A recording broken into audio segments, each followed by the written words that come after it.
کہتے ہیں کہ جب تو عبادت کے لیے کھڑا ہو تو یہ سمجھ کہ تو اللہ کو دیکھ رہا ہے۔ اللہ کو ہم کس شکل میں دیکھیں؟ دیکھو، جب تو عبادت کے لیے کھڑا ہو تو یہ سمجھ کہ تو اللہ کو دیکھ رہا ہے، یا اللہ تو بہرحال تمہیں دیکھتا ہی ہے۔ اس کا مفہوم یہ ہے کہ be so much attentive while standing for prayers، کہ تقرب الہی میں ہو۔ جو نماز ہے یہ تقرب الہی کا بتا رہی ہے۔ نماز کے دوران کم از کم نماز کے دوران یہ ادھر ادھر کی غیر ایکٹیویٹی چھوڑ دیا کرو۔ وہ کام جو اللہ کے سامنے نہیں کر سکتے وہ تو آپ کم از کم نماز میں مت سوچو۔ مثلا ہم دعا کرتے ہیں کہ اے اللہ اسے روک دو۔ کیا کہا؟ اے اللہ۔ تو اللہ پاک کو انوائٹ کر رہے ہو، اللہ سے بات کر رہے ہو، اللہ یہاں آ رہا ہے۔ پھر یہ تصویریں تو بند کر دو، یہ کیا لگایا ہوا ہے؟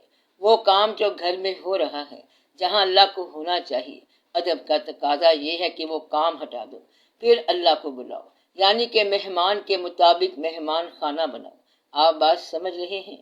پھر آپ کو اللہ کے ساتھ جو تقرب ملے گا کہ اللہ کو دیکھنا یا اللہ کو دیکھا جانا، یہی ہے کہ آپ تقرب میں وہ باتیں کرو جو غیر اللہ نہ ہو۔ اللہ کی پسندیدہ باتیں سوچو اور اس کے مطابق عمل کرو، گویا کہ نماز میں توجہ سے چلو۔ رہ گیا اللہ کا سفر، right from the first day when you had the name of Allah, تو سفر مل گیا تھا۔ ہر بندے کو سفر مل چکا ہے، بیان الگ الگ ہوگا لیکن سفر مل چکا ہے۔ کوئی اس میں ایسا نہیں تھا جس کے مسمی کا تصور نہ آیا ہو۔ یہی بات میں آپ کو بتا رہا تھا۔ جیسے میز ہوتی ہے، ٹیبل، تصور موجود تھا، ورنہ آپ نے کھپ مچا دینی تھی کہ اس کا امیج کیا ہوتا ہے۔ کہتا ہے کہ وہ ٹیبل ہوتی ہے، کہتا ہے کہ ٹیبل کیا ہوتی ہے، کہتا ہے کہ یہ ہے ٹیبل۔ اس کے بعد جہاں میز کا لفظ آیا تو وہ ٹیبل ذہن میں رہی، چاہے اس کا ماڈل بدل گیا ہو۔ کوئی لفظ انسان کے دماغ نے نہیں اٹھایا جو اس کے لیے میننگ فل نہ ہو۔ آپ بات سمجھ رہے ہیں؟ میننگز وہ خود تشکیل دے جائے گا۔ مثلا فرشتہ تو پہچان لیا۔ ہر آدمی پر تصور الہی جو ہے یہ پہلے دن سے وارد ہے۔ اس پروسیس کو شیخ واضح کر دیتا ہے، لیکن یہ نہیں آپ کہہ سکتے کہ تصور دو۔ کسی کا دوست جدا ہو گیا تو اس نے کہا کہ اللہ ناراض ہو گیا، یہ اور ہی بندہ ہے، یہ کیا کہہ رہا ہے؟ وہ دوست کو اللہ کا جلوہ سمجھ رہا ہے، ٹھیک سمجھ رہا ہے۔ اب اس نے کیا کہنا ہے؟ اللہ کی طرف جانے والے زیادہ عرصہ جس تصور میں مصروف رہتے ہیں اسی کا نام ہوتا ہے اللہ۔ اگر بتاؤ گے تو یہ غلط ہو جائے گا اور ظاہر رکھو گے تو صحیح ہوگا۔ یہ پھر کیا ہے؟ وہ راستہ یا وہ تصور اللہ والوں کا زیادہ وقت جس پہ صرف ہوتا ہے، اس تصور ہی کا نام ہوتا ہے اللہ۔ یہ تصور کے اندر ہے۔ آپ کو بات سمجھ آ گئی؟ آپ اللہ کی طرف جا رہے ہو تو کون سے واقعات ہیں جو آپ کو اللہ کی طرف زیادہ مصروف کرنے والے ہیں؟ سنگت ہو سکتی ہے، شیخ ہو سکتا ہے، کوئی اور واقعہ ہو سکتا ہے، کوئی درد ہو سکتا ہے، وظیفہ ہو سکتا ہے۔ تو اللہ کا تصور کیا ہے؟ ہر وہ چیز جس نے آپ کو اللہ کی طرف مائل کیا۔ اگر ایک چیز ہو تو سبحان اللہ ایک ہے، اگر وہ شیخ ہو تو اس میں کیا برائی ہے؟ پھر تو بہت اچھی بات ہے۔ تیرے نقش پا کی تلاش تھی جو جھکا رہا میں نماز میں، وہ جس کے تصور میں آپ جھکے رہے ہو، وہ تصور یا جس نے اللہ کی راہ دکھائی۔ وقتی طور پر اللہ کہہ لو، وقتی طور پر صحیح نا، بعد میں بتا دیں گے، ٹھیک ہو گیا؟ انسان جس چیز کی کوشش کرتا ہے یا اپنی طرف سے کسی خاص چیز کی دعا مانگتا ہے تو اس کی جو ذمہ داری ہے، نفع نقصان ہے، وہ ذمہ داری بھی اسی بندے پر آتی ہے۔ جب انسان اللہ تعالیٰ کی رضا پر چھوڑ دے تو پھر اللہ تعالیٰ اس کی بہتری جانتا ہے۔ پھر آدمی کے پاس، انسان کے پاس دعا کرنے کے لیے کیا رہ جاتا ہے؟ اس میں تو اتنی سمجھ نہیں ہے، نہ اتنی پیشنس ہے کہ صرف بیٹھا رہے۔ پھر اس کا کیا حل ہے؟ دعا کرنے والی یہ ہوتی ہے، دعا کا ایسنس یہ ہے کہ اللہ سے کوئی چیز مانگنا۔ when you believe in Allah as faithful follower، یہی ہے نا پہلی بات جو مانگنے والی ہے۔ ایسی کوئی چیز نہ مانگو جو آپ کے فیض میں منشائے الہی نہیں ہے اور جس کو اسلام کے شعبے کے حوالے سے ناپسند کیا گیا ہے۔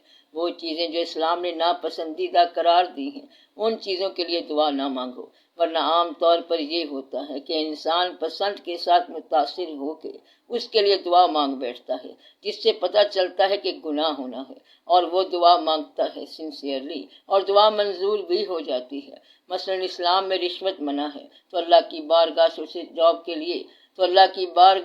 جاب کے لیے دعا مانگنا جس میں قوی امکان ہے رشوت کا، یہ منشائے دعا کے خلاف ہے، دعا کے شعبے کے خلاف ہے۔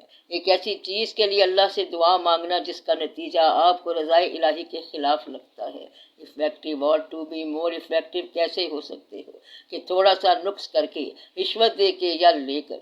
دعا کی اہمیت تب ہوتی ہے کہ جس سے مانگ رہے ہو وہ راضی ہے، اس طرح غلام ہے، آقا ہے، غلام نے آقا سے جو کچھ مانگا وہ مل تو گیا۔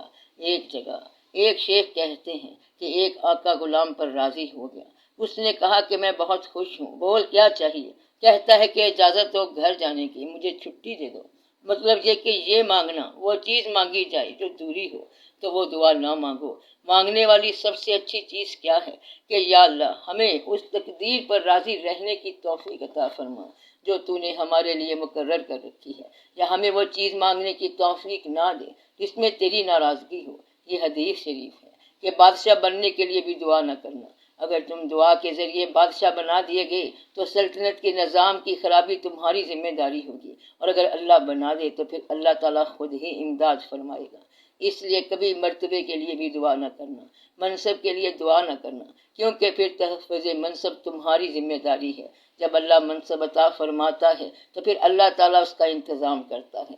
یہاں سے یہ بات سمجھ آتی ہے کہ منصب جو ہے یہ آزمائش کب ہے، اور منصب جو ہے یہ عطا کب ہے۔ پیغمبر بھی بادشاہ ہوئے اور فرعون بھی بادشاہ ہوا، کون سا برا ہے اور غلط ہے؟ وہ منصب جو رضائے الہی کے ساتھ رہے وہ عطائے الہی ہے، اور وہ منصب جو رضائے الہی کے خلاف لے جائے وہ اللہ تعالیٰ کی رضا سے محرومی ہے۔ اس لیے بزرگ دعا کرتے ہیں کہ ایسا منصب نہ عطا فرما جس منصب کے نتیجے میں ہم آپ سے دور رہیں، ایسی غریبی بھی نہ عطا فرما کہ ہم تیری رحمت سے مایوس ہو جائیں۔ اللہ تعالیٰ اگر غریب بنایا ہے تو پھر اپنے قریب رکھ، اور اگر دولت مند بنایا ہے تو مغرور نہ ہونے دے۔ بس مغرور اور مایوس کے درمیان ہی کھیل ہے۔ اتنا پیسہ نہ ہو کہ مغرور ہو جاؤ، اور اتنا کمزور نہ ہو جاؤ کہ تم مایوس ہو جاؤ۔ تو سالک کون ہے جو مغرور اور مایوس کے درمیان وقت گزار دے؟ پھر مانگنے والی چیز کیا رہ گئی؟ یا اللہ ہم پر اطاعت آسان کر، اور اپنے محبوب صلی اللہ علیہ وآلہ وسلم کا راستہ عطا فرما، اور ان کی محبت عطا فرما۔ یہ مانگنے والی چیز رہ گئی ہے، اور زندگی میں محتاجی سے بچا۔ اگر آپ نے بہت کچھ کرنا ہو تو یہ یاد رکھنا کہ وہ عزت جو صرف پیسے کے دم سے تم سوچ رہے ہو، وہ گدھا بھی تم سے زیادہ پیسے لے جائے گا، تو محنت کرنی پڑ جائے گی، ساری خوبیاں غرق ہو جائیں گی۔ عزت جو ہے یہ منصب کے ساتھ منسوب نہیں ہونی چاہیے، عزت پیسے سے منسوب نہیں ہونی چاہیے، عزت کردار سے منسوب ہونی چاہیے۔ کردار وہ جس سے تم آشنا ہو، چاہے دوسرا آدمی آشنا ہے کہ نہیں آشنا، تمہیں اپنے کردار سے آشنا ہونا چاہیے۔ اللہ کیا ہے؟ اللہ تعالیٰ جو ہے اس سے تعلق کیا ہے؟ تنہائی میں اللہ جو ہے یہ اللہ ہے، محفل میں تو اللہ بہت بیان ہوتا ہے، لیکن جس کا تنہائی میں ایمان قائم رہا وہ شخص اللہ والا ہے، ایمان والا ہے۔ ایمان وہ جو تنہائی کا ایمان ہو، تخلیہ کا ایمان ہو، اپنے اکلوتے پن میں ایمان ہو۔ محفل میں جو بیان ہو رہا ہو یہ ضروری نہیں کہ ایمان ہو۔ ایمان وہ جو تیری تنہائی کا ہو، کہ رات کی تاریکی میں کسی جگہ پڑی ہوئی کوئی چیز جو ہے، اگر تم خشیت اللہ کے خوف سے اس میں رد و بدل نہیں کرتے تو تم اللہ والے ہو۔ ٹیمپٹیشن جو ہے وہ پیغمبروں کو بھی آئی، یوسف علیہ السلام کو بھی آئی، فرمایا کہ کالا معاذ اللہ، ہم اللہ سے ڈرتے ہیں۔ ٹیمپٹیشن ہے، لیکن کیا کہا؟ ہم اللہ سے ڈرتے ہیں، اللہ کا خوف ہے۔ بس یہی ہے پیغمبری۔ پیغمبری کا کیا مطلب ہے کہ اگر ٹیمپٹیشن ہو تو یہ کہا جائے کہ ہم اللہ سے ڈرتے ہیں۔ مدعا یہ کہ یہ نہیں کہا کہ I dis you, I hate you, you are this and that. ہم اللہ سے خوف کھاتے ہیں۔ حکم اللہ تعالیٰ کا جو اذن اللہ ہے، اس کے خلاف ٹیمپٹیشن سے بچنا جو ہے یہ اللہ والوں کا کام ہے۔ اللہ والوں کا کام کیا ہوتا ہے کہ اذن اللہ سے بچنے کے لیے آپ اللہ کا خوف کرو۔ یعنی کہ اس دن اللہ جو ممنوع ہے، اللہ کا حکم ہے کہ یہ منع ہے، اس سے بچو، نواہی سے بچو، اور اللہ تعالیٰ کے حکم پہ چلو اور اپنے آپ کو اللہ کے سپرد کر دو۔ تنہائی میں سب سے بڑی عبادت کیا ہے؟